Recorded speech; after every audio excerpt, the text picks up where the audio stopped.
നിലവിൽ വന്ന ഈ കത്തുകളിലെ കണ്ടൻറ്റ് സത്യമാണെങ്കിൽ അതിന് കോൺഗ്രസ് ഉത്തരവാദിയാണ്. കോൺഗ്രസിൻ്റെ വയനാട് ജില്ലാ നേതൃത്വം എന്തായാലും ഉത്തരവാദികളാണ്. ശരിക്കും ഈ രാഷ്ട്രീയ പ്രവർത്തകർ എന്ന് പറഞ്ഞാൽ പല തലത്തിലുണ്ട്. ഇപ്പോൾ നമുക്ക് ഏറ്റവും ഉയർന്ന തലത്തിൽ മുഖ്യമന്ത്രി, പ്രധാനമന്ത്രി എന്നൊക്കെ പറയുന്ന വലിയ തലത്തിലുള്ള രാഷ്ട്രീയ പ്രവർത്തകരുണ്ട്. പിന്നെ MLA, MP എന്ന് പറയുന്ന ജനപ്രതിനിധികളുടെ തലമുണ്ട്. പിന്നെ സാധാരണക്കാരുമായി ഏറ്റവും അടുത്തിടപഴകുന്ന അതിന് താഴെയുള്ള ഈ DCC സെക്രട്ടറി, ട്രഷറർ എന്നൊക്കെ പറയുന്നതിന് താഴെയുള്ള ഒരുപാട് പ്രവർത്തകരുണ്ട്. അപ്പോൾ ഇവരാണ് ശരിക്കും ജനങ്ങളുമായി നേരിട്ട് എപ്പോഴും സംസാരിക്കേണ്ടി വരുന്ന ആൾക്കാർ. അതുകൊണ്ടാണല്ലോ ഇവർ നിയമനക്കോഴയ്ക്ക് വേണ്ടി ഇന്ന ആളുകൾക്ക് മേലെയുള്ള ആളുകൾക്ക് വേണ്ടി അല്ലെങ്കിൽ പാർട്ടിക്ക് വേണ്ടി പൈസ വാങ്ങേണ്ടത് ഇവരായി മാറുന്നത്. അതുകൊണ്ടാണല്ലോ ജനങ്ങളുമായി നേരിട്ട് ബന്ധപ്പെടുന്നവരാണല്ലോ. അപ്പോൾ അങ്ങനെയുള്ള ആളുകൾക്കുള്ള ഒരു അഭിമാനബോധമുണ്ട്, അവർക്കുണ്ടാവുന്ന ഒരു പ്രശ്നമുണ്ട്, നാണക്കേടുകളുണ്ട്.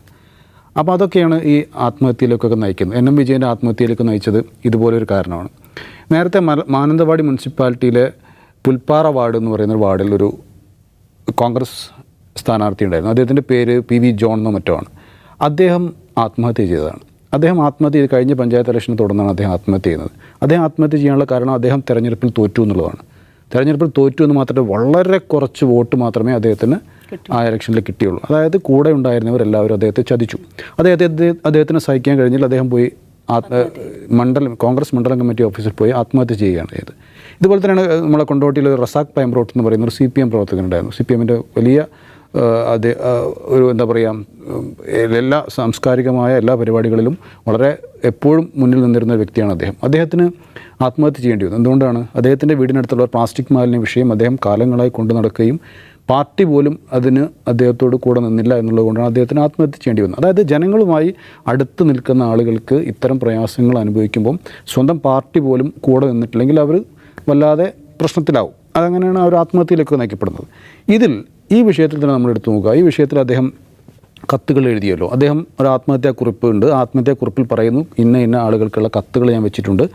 ഇത്ര ദിവസം വരെ, 10 ദിവസം വരെ കോൺഗ്രസ് പാർട്ടി നടപടി എടുക്കുമോ എന്ന് നോക്കുക, കാത്തിരിക്കുക. അതിനുശേഷം എടുത്തില്ലെങ്കിൽ അത് കത്ത് പുറത്തു വിടുക എന്നുള്ളതാണ് അദ്ദേഹത്തിൻ്റെ ആത്മഹത്യാക്കുറിപ്പിലെ ആവശ്യം.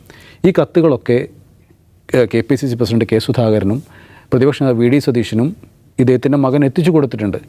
എന്നിട്ട് K. സുധാകരൻ പറഞ്ഞ മറുപടി എന്താണ്? കത്ത് എനിക്ക് കിട്ടിയിരുന്നു, പക്ഷേ ഞാൻ വായിച്ചു നോക്കിയില്ല എന്ന്. ഈ സ്വന്തം പാർട്ടിയുടെ ഒരു ജില്ലാ ട്രഷറർ ആത്മഹത്യ ചെയ്ത മകനോടൊപ്പം ആത്മഹത്യ ചെയ്തിട്ട് അതിൻ്റെ കാരണം എന്താണെന്ന് ലോകം മുഴുവൻ ചോദിക്കുന്ന സമയത്ത് അതെന്താണെന്നറിയാവുന്ന ഒരു കത്ത് അദ്ദേഹത്തിന് മുന്നിൽ വന്നിട്ട് അദ്ദേഹം വായിച്ചു നോക്കിയിട്ടില്ല. പ്രതിപക്ഷ നേതാവ് VD സതീശൻ പറഞ്ഞു, കത്ത് ഞാൻ വായിച്ചു നോക്കി, അവരെ മുന്നിൽ വെച്ച് തന്നെയാണ് ഞാൻ വായിച്ചു നോക്കിയത്. പക്ഷേ എന്ത് നടപടി സ്വീകരിച്ചു? ഒരു നടപടിയും അദ്ദേഹം സ്വീകരിച്ചില്ല.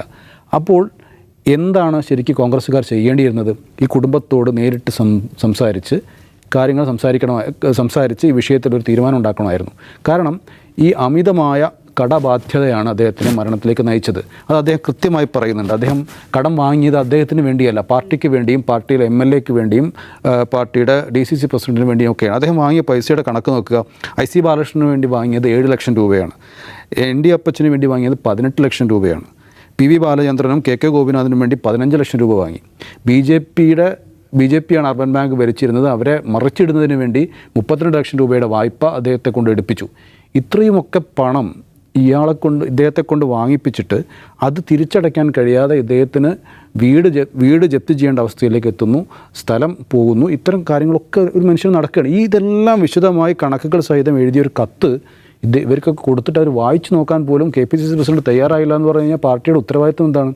പാർട്ടി ഇപ്പം വരുന്ന വാർത്തകളനുസരിച്ച് പാർട്ടിയുടെ നേതാക്കൾ ഇദ്ദേഹത്തിനെ വീട്ടിൽ പോയി പറഞ്ഞിരിക്കുന്നത്, ആരെങ്കിലും ചോദിച്ചാൽ ഇത് കുടുംബ പ്രശ്നമാണ് എന്ന് പറഞ്ഞേക്കണമെന്നാണ്. ഇതാണോ പാർട്ടി ചെയ്യേണ്ടിയിരുന്നത്?